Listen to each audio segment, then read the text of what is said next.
What is up, my Canadian cousins, my friends, my neighbors north of the border? I just want to preface this by saying how much I deeply, deeply appreciate you guys. I mean, your comments to my videos in the last three weeks have been just overwhelmingly positive, and they've given me encouragement to continue doing this. You know, they've been thoughtful, they've been kind, they've been intelligent, and frankly, they've been Canadian. And that's meant as a compliment. So thank you so much. I so deeply appreciate you all. I'm going to continue a series that I started, and I filmed all at one time a few weeks ago about Gander's ripple effect and how they're taking care of our citizens during 9/11 ended up being made into a Broadway musical. But I want you all to know that this video, although it, highlights Gander, Newfoundland, I am well aware that there are other communities throughout Canada that also hosted our citizens that day and in the days that followed.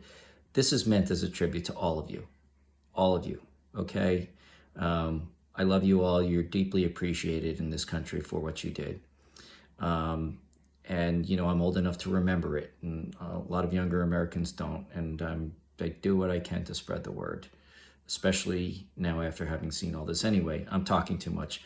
Let us get to the video, and I'll see you on the flip side. Thank you so much. Part one was very emotional, a little bit hard for me to watch, but at the same time, the most heartwarming thing I can think of, and made me want to go up to Gander, Newfoundland, and hug all of the residents right now. I couldn't do that, so my next best thing is I bought this for my daughter when I visited Toronto at the gift shop in the CN Tower. I don't know, about like 6 or 7 years ago, and so felt like I needed to hug something Canadian after watching part one. So without further ado, let's get to the video.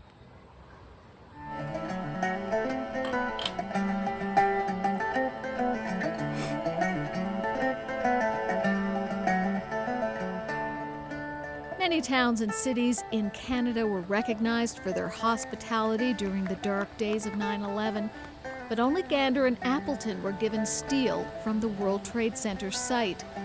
Over the years, the friendships formed in central Newfoundland We have many of strengthened, those pieces around and by here. the 10th anniversary, the realization had taken hold that what happened here was truly remarkable. The Newfoundland hosts wouldn't accept money for their hospitality back in 2001, but grateful passengers mailed gifts and donations. New computer labs were funded in schools. So as your name is called, if you would step forward, please, to receive your award. And in Lewisport, students are still receiving. Wouldn't take money for it. Doesn't surprise me. Just seeing the character of these people doesn't surprise me. Scholarships from a hat passed on Delta Flight 15 when passengers were on their way home. Behind the scenes at the 10th anniversary, two writers were taking notes. Michael Rubinoff of Toronto's Sheridan College sent Irene Sankoff and David Hine to Gander, hoping they'd experience the hospitality firsthand and want to write a musical. Not many people shared that vision to turn this into a musical. They didn't. Yeah, that's a unique idea, but I guess if it works, it think works. this could possibly work. Why not? After a 3-hour dinner, that's Anything where I with a said to them at the end, I said, heartwarming try to story. find people do a musical about the events in Gander, Newfoundland, and the surrounding towns on 9/11. And that's where it happened. No one would have guessed how far that 10th anniversary trip would take writers Irene Sankoff and David Hine. When we first came here, the town was filled with press, and they were all looking for sort of a 5-second soundbite. And what we were looking for, we didn't know what we were looking for, so but we just talked. we ended up talking to people yeah. for 3 or 4 hours, and it was those conversations that inspired us. And every minute of those conversations was a new story that we wanted to tell and that we wanted to share, that made us laugh, that made us cry, that inspired us to be better people. And we just couldn't wait to get back home. When other people saw a 9/11 musical, we saw a story about community, and we saw a 9/12 story about the way this, a smaller community responded to a larger event. And I'm glad that if any kind of musical or work of theatrical art was going to be done about 9/11, it really would have been in horrible taste to have done it about the event. I can't imagine doing it well and doing it right. But this is perfect, to take something from that horrible event and figure out a way to make it into a heartwarming memorial as a work of art to the people who did what they did in Gander. It's just a brilliant idea, and weird and quirky and awesome, and I actually want to see this musical very badly now. Coming out here is just... I'll probably get the soundtrack and end up playing it constantly around my house and singing it to the annoyance of my family. You know, it's changed our lives, but it inspired us. That's why we made this. Their biggest challenge was convincing the Newfoundlanders that they did something worth writing about. I don't know if they thought we were slightly touched and were just being nice to us or what, but you know, they just very nicely were like, all right, what else do you want to know? You want another cup of tea? Okay. Oh, and then there's this one guy. And we just were like, that's great. More tea, more stories. David and Irene turned those stories into a script, and the musical Come From Away was first performed by Sheridan College students. The Canadian Music Theatre Project was created, and I'm so proud that our students first gave life to these characters. And from that, we're now going to Broadway.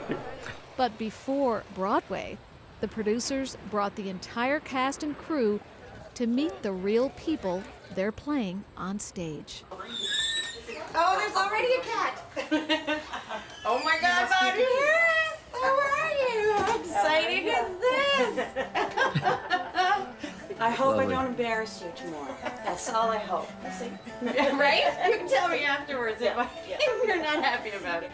In Come From Away, Newfoundlander Patrina Bromley plays SPCA manager Bonnie Harris. She crawled over luggage into the holds of jumbo jets to look for and care for dogs, cats, and a pair of rare chimpanzees. We always take dramatic. I was going to say, what does the SCPA have to do with it now? That my question's been answered. Liberty, right? Like, I've done shows before, Oil and Water, obviously. Violet Pike was a real person. She's passed away, so I didn't get to meet her, but her family came to see it. And I played Joan Morrissey, and Joan's family came to see it. And so you hope that you get that at least stamp of approval, but to have the actual person there is going to be a bit different. Nobody's sleeping. It's like Christmas. For 2 days now, everybody's like, did anybody sleep? Did anybody sleep? Because coming here is so exciting for everybody. And then meeting the people that they're actually portraying. Bringing Come From Away to Gander was more than a smart PR move. It was an emotional boost for the actors and perhaps a tonic for their pre-New York nerves. To bring it here, to show it to the hometown crowd, there really aren't words invented yet for the pride and kind of just joy that I'm feeling getting this opportunity. And it's just such a generous thing for the... Yeah, and I imagine you find inspiration in talking to the people themselves. To do it. That never happens with a Broadway show. They didn't go back to Oklahoma when they made Oklahoma and say, here you are, here's a story about you. Couldn't quite get inspiration from the actual people in Hamilton either. We have one final present we'd like to give the mayor because we want to make sure there's a little piece that comes away in his office. On behalf of all of us here, Mayor Elliott, there's a photo of the company that we'd love for you to hang in your office and remember us always, like you could forget. Well, thank you. Our people didn't know what to expect at first. We don't every day, not too often that a musical play comes to Gander. On behalf of all the citizens of Gander, I want to say thank you to the production, the cast, for bringing this to Gander. There's only a two-man police force. Right. I was standing up by the fence and I looked towards the town. Oh, wow. Only two. And it was like a sense of calm that came over me because I knew that the people of Gander, the people of this area, the people of Newfoundland and Labrador would take care of them. We would not have a problem. Wow. It's so interesting to hear you say all those, I mean, literally things I say in the show. Yeah. Because, you know, so much of the show is taken directly from your words, the words of the people here. How is that to hear, Your words coming out of my face. Newfoundlanders and Labradorians, there's a lot of people try to copy us in our language and our style. Yeah. And sometimes it's not done very well. Okay, so I had mentioned at the beginning of my reaction, I guess in the first video, about accents that I was picking up from some of the people speaking, and I'm hearing it here too. This is a Newfoundland accent, Labrador accent. Are they the same? Let me know. And we consider it insulting, but we don't say nothing. We just make fun of it. That's us. But what you guys did, it's a subtle was accent. Absolutely amazing. We take it so seriously, the responsibility to tell this story Yes. the right way. Yes. We were kind of afraid, you know. We were too. Yeah. Cast Little members also subtle got tours of the accent. schools and service clubs that house the Plain people. Diane Davis welcomed the Come From Away gang to Gander Academy. And this was the gymnasium.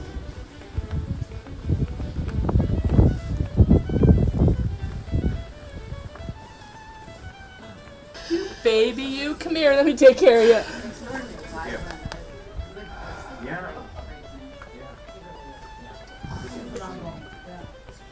And that's sad. It's just, it's emotional. It was so important to have a part of this, to be able to help these people, and that you guys are able to tell this story and that everybody's come together in a way to do it. Yeah, and I'm so glad that you know that it's Beulah Davis. At least. I had no idea. I had no idea. Like, there's so much of you in this.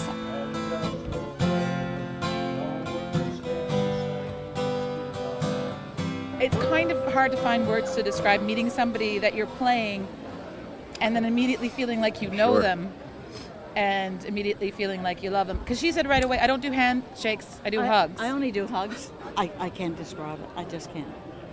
And I'm starting to tear up. I don't like. That's all right. I got you. It's so overwhelming, and I'm so humbled by everything.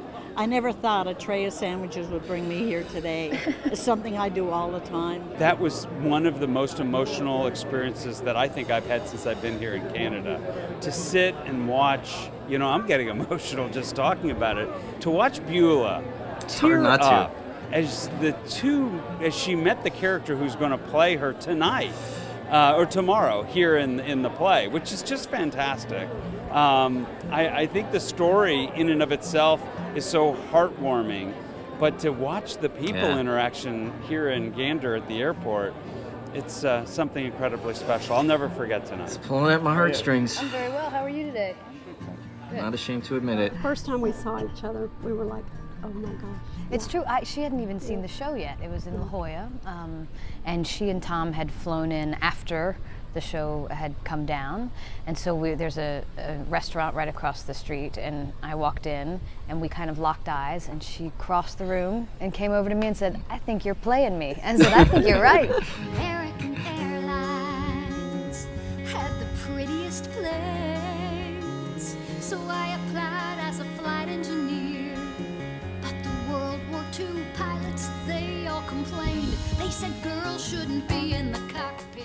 Jen Colella never fails to get wild applause for her song about Captain Beverly Bass.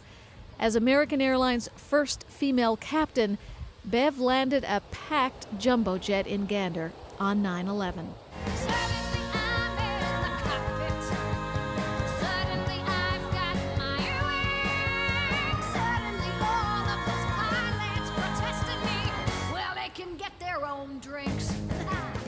You're getting a point of view from someone who was in a leadership position and taking care of a lot of folks and having to hold it together